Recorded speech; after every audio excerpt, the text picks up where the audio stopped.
Hace rato tenía ganas de hacer una sección así y por eso vamos a repasar las principales noticias, todo lo que tenés que saber de esas selecciones extranjeras que podría enfrentar a Argentina en el próximo mundial. Vas a estar muy informado una vez al mes con todo lo que tenés que saber.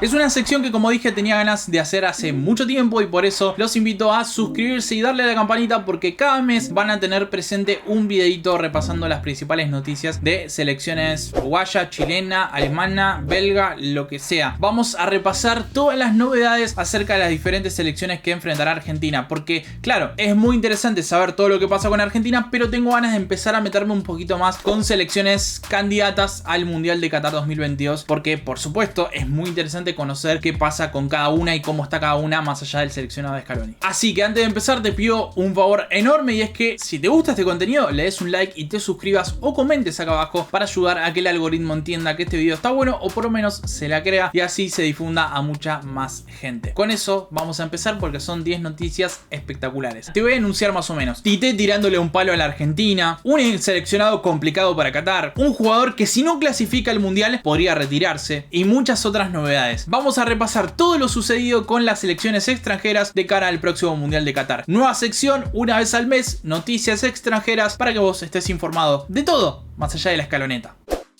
El primero, amistosos contra clubes, o sea, siendo selección. ¿Jugás un amistoso contra un club? Esto es posible. Argentina, recuerden, había un rumor muy fuerte que incluso fue confirmado por el presidente de Napoli de que disputaríamos un partido contra ese equipo italiano. Al final quedó medio en la nada, pero tras conocerse ese amistoso, sí supimos que varios seleccionados sudamericanos decidieron lo mismo. Es muy interesante saber que Colombia enfrentará en la previa de la eliminatoria a Junior de Barranquilla, a Junior, un club de su propio país, y Perú lo hará contra un combinado de jugadores extranjeros que actualmente juegan en la liga peruana. Sí, enfrentarán a dos equipos de club, a dos combinados representativos de clubes, o un combinado que representa a diferentes clubes de su propia liga. Es muy interesante porque, por ejemplo, lo curioso es que la selección de Colombia enfrentará a Junior con 5 jugadores que actualmente militan para Junior, y ahí encontramos, por ejemplo, a Miguel Borja. Así que amistosos entre selección y club es posible.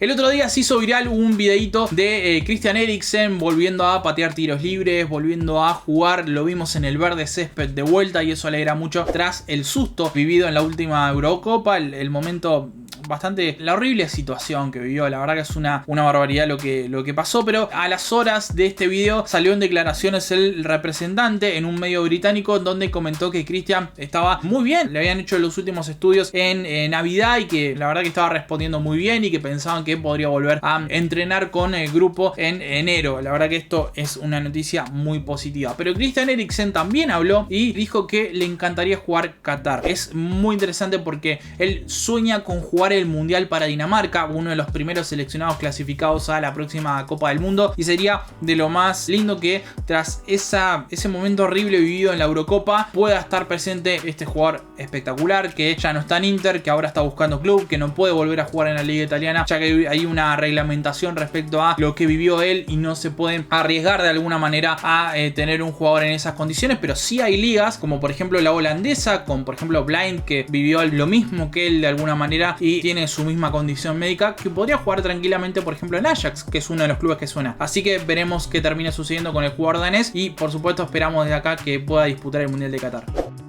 Uno de los futbolistas que más criticaron la próxima sede del Mundial es Toni Kroos, el campeón del mundo de 2014 frente a Argentina. ¡Ay, qué dolor! En julio pasado decidió retirarse de su selección y no disputar el próximo Mundial. Y ahora, a meses de la Copa del Mundo, la critica mucho. Y la verdad, no sé si le falta razón, o sea, no le falta razón. Criticó que no garantizan la seguridad de los trabajadores inmigrantes, que su alimentación, hidratación y condiciones laborales son aberrantes, que ser homosexual en ese país es un delito. O sea, todo esto que está diciendo son facts, o sea, son hechos. Son cosas que pasan y pasaron y pasarán en Qatar. También hay una realidad. Digamos que a FIFA le chupa 2 huevos si se disputa un mundial en una dictadura, en un país que no respeta los derechos civiles, en un país que como Qatar. Hay diferentes casos en la historia, desde, ya te digo, dictaduras hasta países que no respetan ciertas libertades individuales, como es el caso, por ejemplo, de Rusia en el último mundial. No es la primera ni la última vez que pasará que un país escandaloso en algún sentido sea la sede de un mundial. Me parece que Toni Kroos tiene razón, pero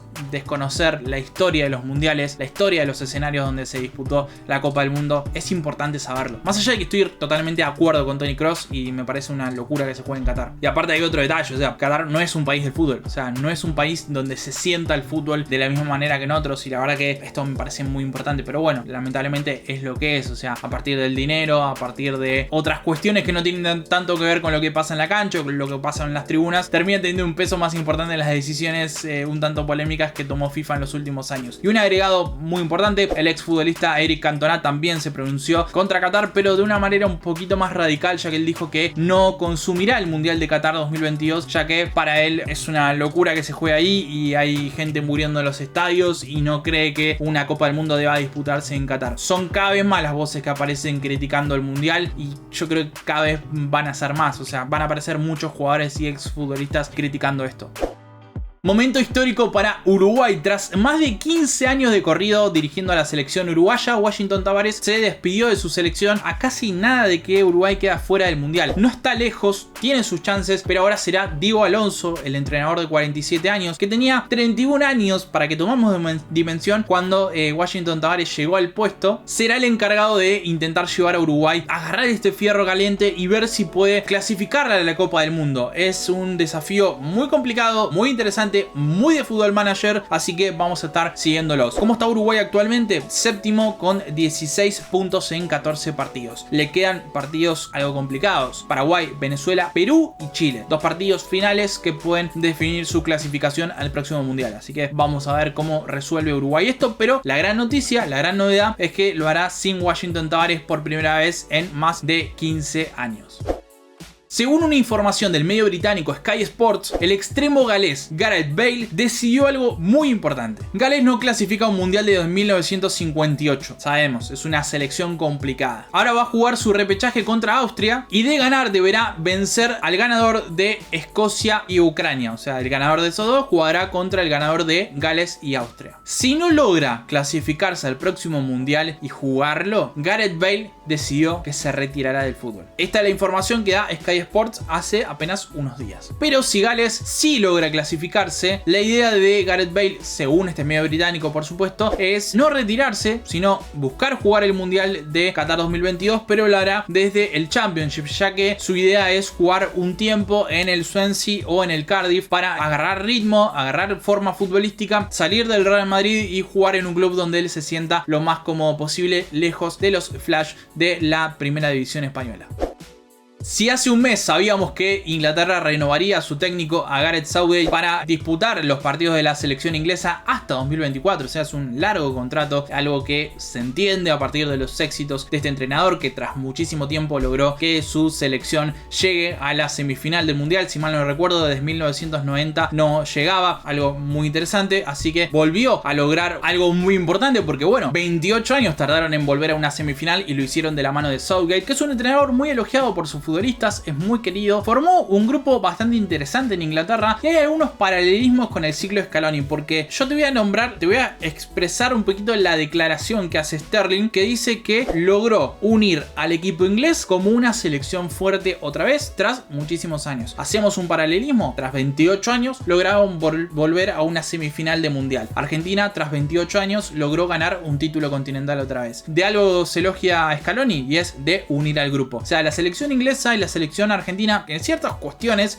tienen paralelismos interesantes y esto me parece que da para un video. Pero él dijo algo muy interesante. El entrenador habló de que si quieren lograr llegar lejos en el Mundial de 2022 tienen que hacer mucho más. O sea, no están listos todavía. Él dijo exactamente: lo que nos llevó a la final de la Euro 2021 no nos alcanza en 2022. Sabe que necesitan trabajar, laburar mucho y seguir desarrollando su equipo, y declara de una forma muy interesante. Es un tipo que llegó muy bien al grupo, más allá de que te puede gustar más o menos ese fútbol amarrete que propone con los muy buenos jugadores que tiene.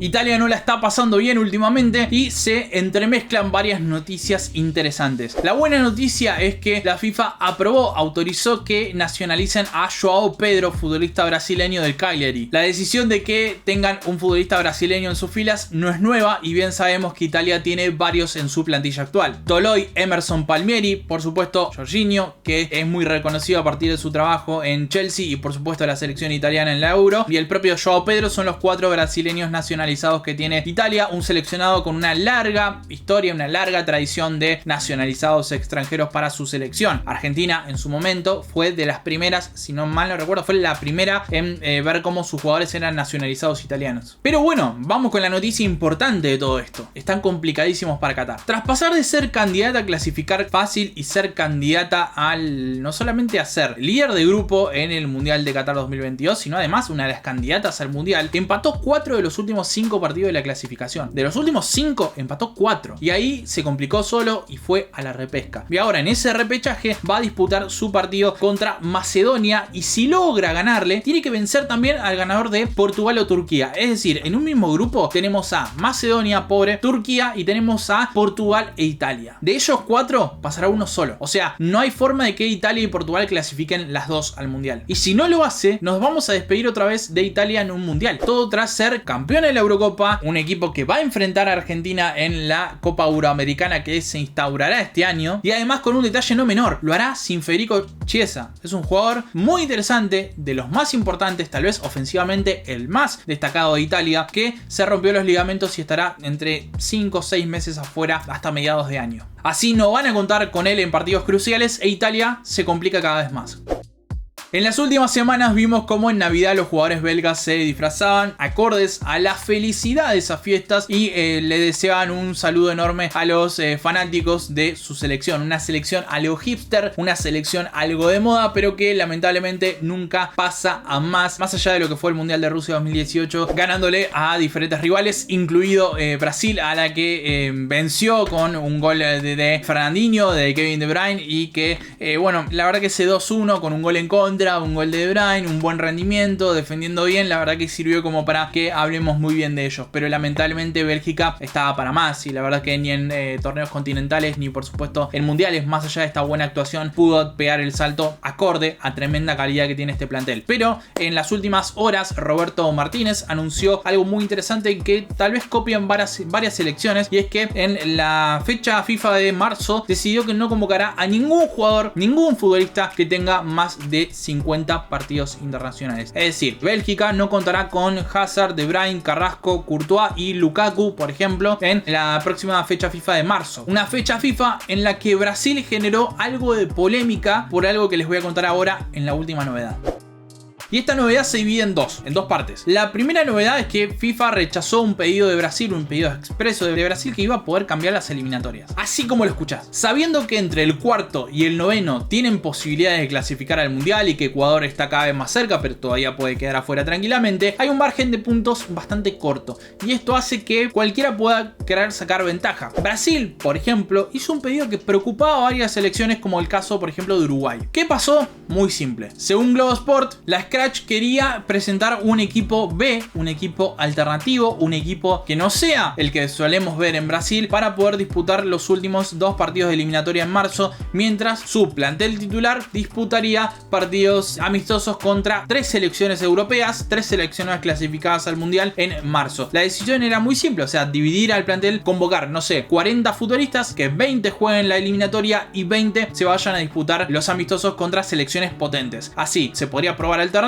pero a la vez también podrían ver cómo estaban parados frente a seleccionados como por ejemplo el Español, un seleccionado que hasta junio no juega la Nations League y en el medio tiene que hacer algún amistoso, porque si no, no va a disputar partidos hasta ese entonces. Según la Confederación Brasileña, la idea era buscar 3 equipos clasificados y hacer una suerte de cuadrangular, pero FIFA lo rechazó. Alegó que era una desventaja para selecciones como la uruguaya, ya que iban a disputar partidos contra Chile y Bolivia con un equipo alternativo, dándole así a los rivales directos de, por ejemplo, Uruguay, nombro a Uruguay porque es un ejemplo clarito, iban a darle una ventaja a los rivales de Uruguay a la hora de pelear su clasificación, y por supuesto es más fácil ganarle a los suplentes de Brasil que a los titulares, más allá de que sea complicado igual. Esto era una ventaja para los rivales de Uruguay, y para Uruguay, que se comió 4 contra Brasil y sus titulares, obviamente no iba a estar muy bueno, así que le pidieron honrar la eliminatoria y que Brasil dispute la misma con jugadores titulares. Y finalmente una noticia chiquita que incluye un palito para la Argentina de Scaloni, y es que ante la ley ecuatoriana Renan Lodi no podía ingresar ya que no contaba con el esquema completo de vacunas, ya que su vacunación fue el 10 de enero y no le daban los tiempos para poder ser vacunado nuevamente para disputar su partido en Ecuador, así que Tite, apelando a responsabilidad social, decidió no convocarlo. Y esto está muy bueno, pero vamos a la segunda parte. Brasil llegó a Ecuador y Tite no dudó en tirarle un palito a la Argentina, diciendo: nosotros respetamos la ley ecuatoriana, no como Argentina, que llegó a Brasil y entró con atletas sin debida autorización. Nosotros hicimos nuestra parte. Las instituciones brasileñas hicieron su parte. Aquí nadie entra sin ignorar situaciones clínicas médicas. Espero que la FIFA haga lo correcto, y por supuesto se refiere a la anulación posible del partido frente a Argentina. Brasil y Argentina, recordemos, tuvieron un partido, duró 5 minutos y se comentaba que los 3 puntos irían a parar a Argentina. Brasil está incluso peleando para que esos 3 puntos se le adjudiquen a la selección brasileña, así que vamos a ver qué termina sucediendo, pero es una de las noticias que quería incluir. Así que bueno, hasta ahí todas las novedades de las selecciones extranjeras. Por supuesto habrán quedado muchas otras, pero quería seleccionar las 10 principales para que estén al tanto de todo lo que sucede más allá de la Argentina de Scaloni. Espero que les haya gustado, espero su like, su comentario y por supuesto que estén muy atentos a lo que se viene.